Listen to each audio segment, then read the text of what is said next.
Yeah, that's basically the definition of good debt, right? Is that you get, and it's paying you an income or increasing your wealth. Bad debt is taking money out of your pocket, like a car or something like that. So yeah, the financial sophistication of most people is, when it comes to debt, is, well, I have my house value's gone up, and I have a little bit of equity in my home, which means that they haven't paid off their house. They still owe on their house, but they can go and get another loan, and then they're going to take that loan, and then they're going to go buy a freaking pool with it, or a vacation with it. Yeah. Something that does not add any value. I mean, it adds value in the fact that they use it, but it doesn't add to their balance sheet or their net worth.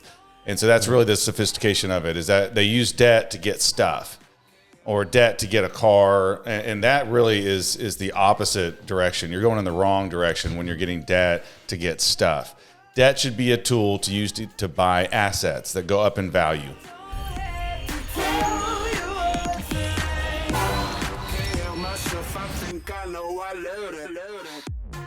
Welcome back to How to Invest in Commercial Real Estate, and today is an exciting episode because it's kind of contrary to what a lot of people think, and it's all about why we love debt.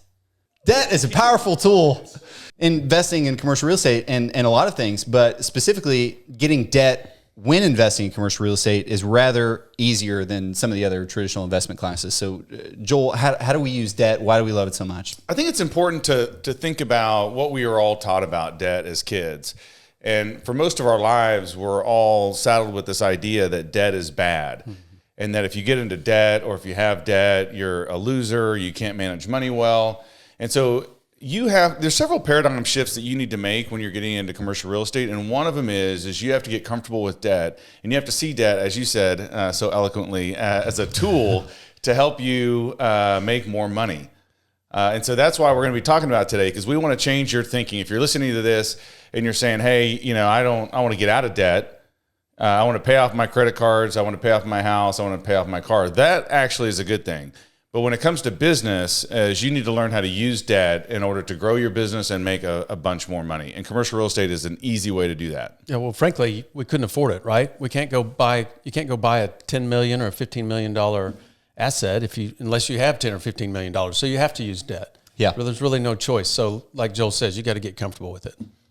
Yeah, and the traditional Dave Ramseys of the world have just constantly taught us, like Joel said, is don't get into debt because it's going and buying a car or a house or typically there's something that's not appreciating very well, and it's definitely not paying you anything to service those debts. It's just it's a debt service payment that you've got to deal with every month, and they advise against that. But when you're using debt in commercial real estate, the property you're buying is covering the debt service, and it still has excess cash flow. So you're able to not only service your debts, but pay a return on the money you did invest in commercial real estate. So it's just a completely different way of looking at it. But you've got to get comfortable with getting into debt, and you've got to understand why. And the biggest reason is it's cheap.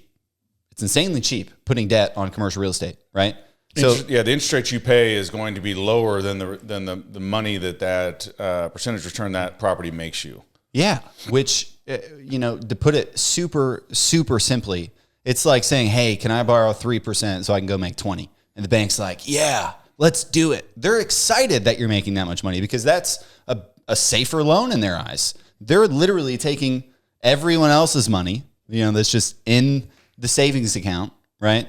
And they're loaning it out to us, so we can place it in commercial real estate. Yeah, that's basically the definition of good debt, right? Is that you get, and it's paying you an income or increasing your wealth. Bad debt is taking money out of your pocket, like a car or something like that. So yeah, the financial sophistication of most people is, when it comes to debt, is, well, I have my house value's gone up, and I have a little bit of equity in my home, which means that they haven't paid off their house. They still owe on their house, but they can go and get another loan, and then they're going to take that loan, and then they're going to go buy a freaking pool with it, or a vacation with it. Yeah. Something that does not add any value. I mean, it adds value in the fact that they use it, but it doesn't add to their balance sheet or their net worth. And so that's really the sophistication of it, is that they use debt to get stuff, or debt to get a car. And that really is the opposite direction. You're going in the wrong direction when you're getting debt to get stuff. Debt should be a tool to use to buy assets that go up in value. And when you do that, and just think like you were saying, Braden, they'll loan you on real estate. They'll loan you 80% of the value, 90% of the value. So that means you're putting in, let's just take a 90% example, which is a little bit rare. But let's say you put 10% down. Now that appreciating asset only needs to go up 5%, and you've made a 50% return on your money. Yeah. I mean, there's no other avenue that can do that. Maybe crypto. Yeah. But crypto's not that safe. No one's going to loan you 90% on crypto. They may loan you 50% maximum. And when crypto dives 50%, they're going to call that note due, and all your value is going to be gone.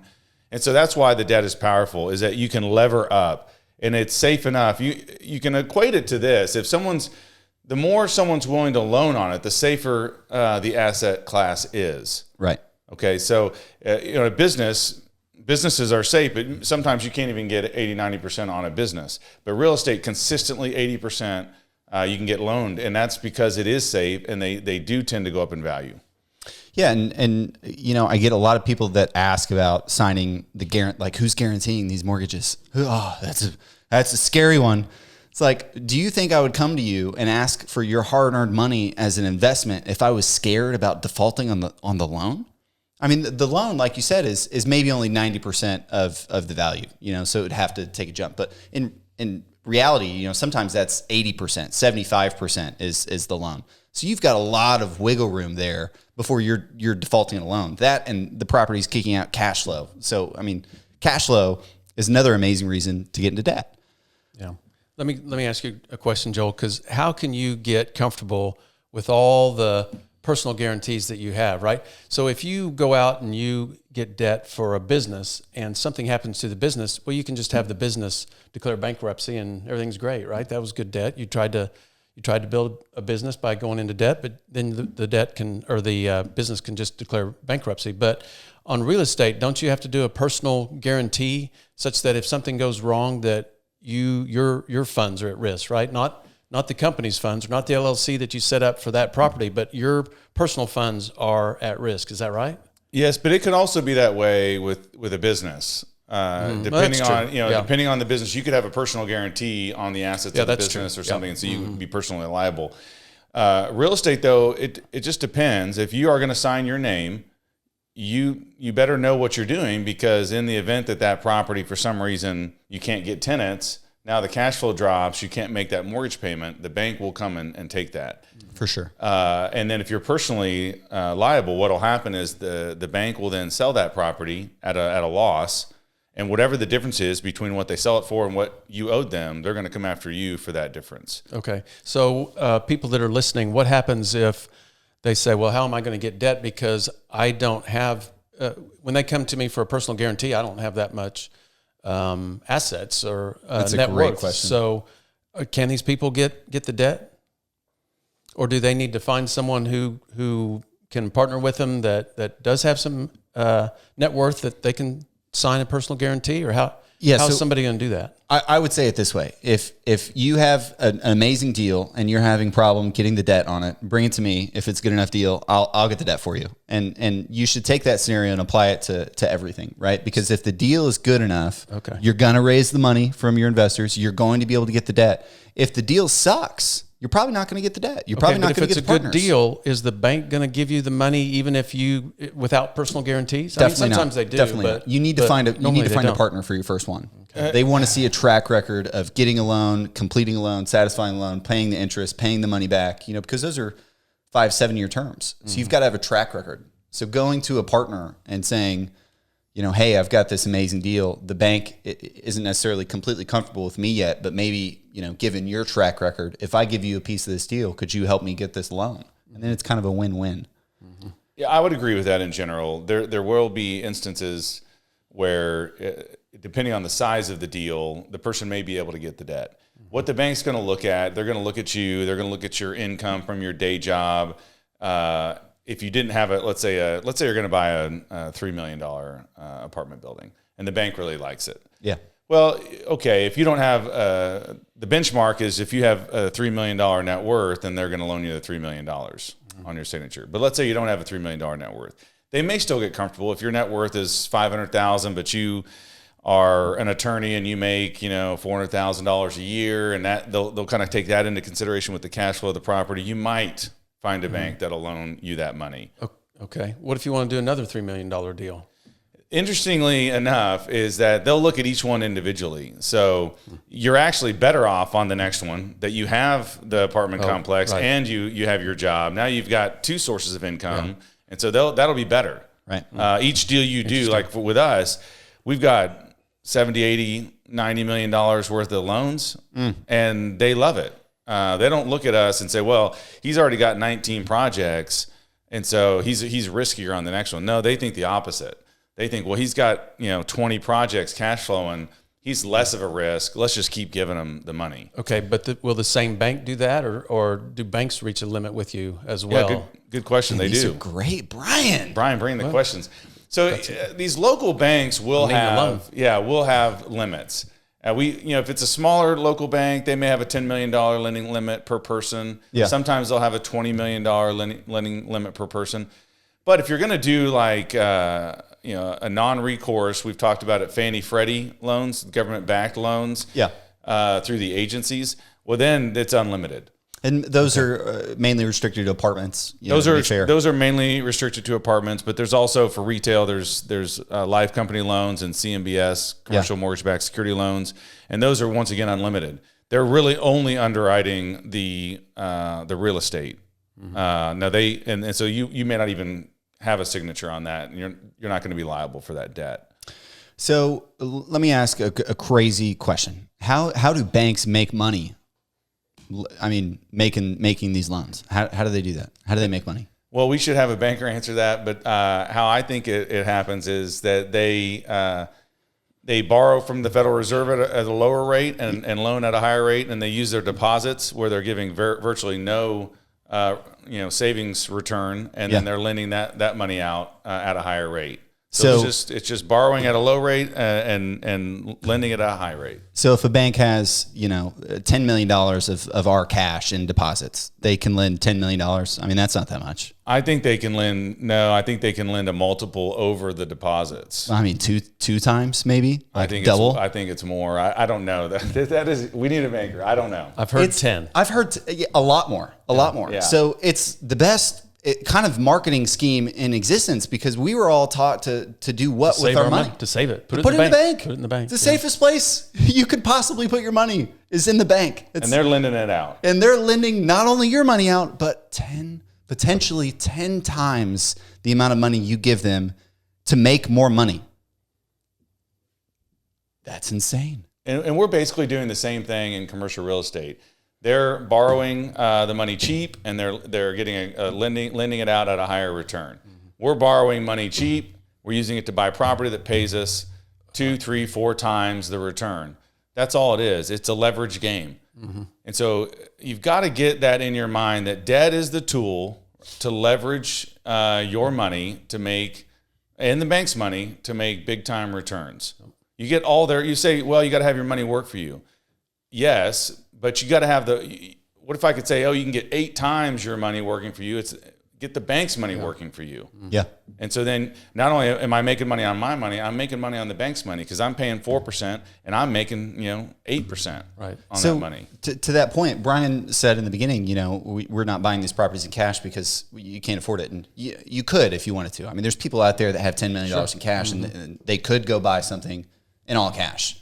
And if you were buying it on a cap rate, cap rate is kind of your multiple of value of the profitability of that company. So if you were buying it on an 8 cap and you bought it in all cash, you're going to make 8% that first year, right?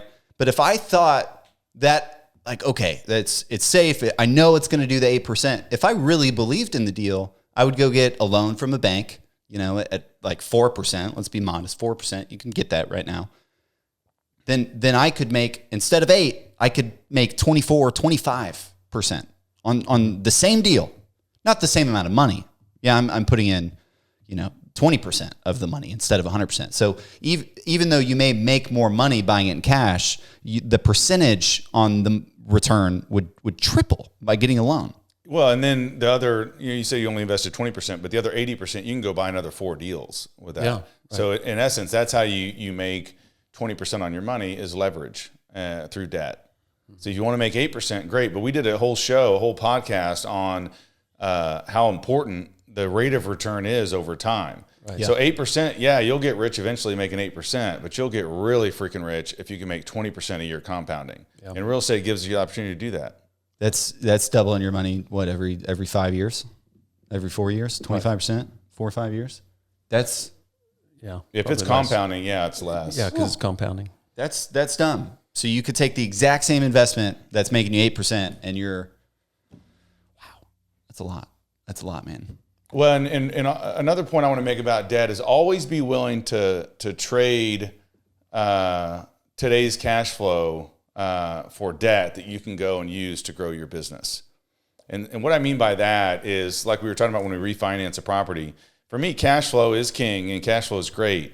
But if it's a property's cash flowing, well, then I can go refinance that. It may cost me some cash flow, but I'm gonna get a maybe an extra $1 million in that refi, and I can go multiply that money. So I'm always willing to trade today's cash flow for really good debt to go invest in more property. And now you're really compounding then. So lessons to learn: stop putting your money in the bank. Cash is trash, as a lot of people say. You can't just hoard it. You can't cash is king. Cash is king. Cash is trash. I mean, if you've got $1 million sitting in your bank account just doing nothing, it's not even in the market, earning 7-8%. You've got to do it because they're making money on your money. So you might as well take the power back and invest your money with some debt and make some more money. Yeah, debt is good if it's used to buy assets. Yeah. Okay, not liabilities, not cars, not trips, Not credit cards. not credit card. That don't get paid. So debt is good for you if you are buying assets. Simply stated. Well, Right. Make sure to like and subscribe, share it with a buddy. And if you've got a question, feel free to comment down below. We will catch you next time on how to invest in commercial real estate. Thanks.